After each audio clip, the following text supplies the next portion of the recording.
রান্না বসিয়ে দিয়েছে, যে উচ্ছে ভাজা করে নিয়েছি এখানে, আর এদিকে ডাল বসিয়েছি। আর এখানে দেখো সজনের ডাঁটা কুটেছি, আর এখানে চিংড়ি মাছ ছিল ফ্রিজে, তাই বের করে নিয়েছি।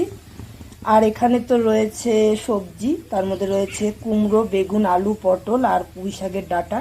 আর এখানে রয়েছে পুঁইয়ের পাতাগুলো। আর এখানে কুটেছি আলু, টমেটো, আদা, রসুন, পেঁয়াজ আর টমেটো।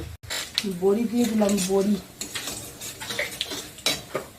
ডালটা সেদ্ধ হয়ে গেছে, উচ্ছে আর দিয়ে দিলাম সজনের ডাঁটা। সজনের ডাঁটাটা উচ্ছে দিয়ে ডাল করব, কেমন লাগবে জানি না। আর এখানে সবজি,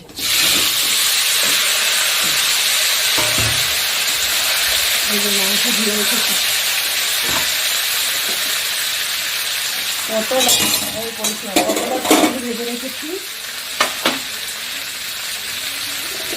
মশলা বাঁধবো, সেদিকে রেডি হচ্ছে।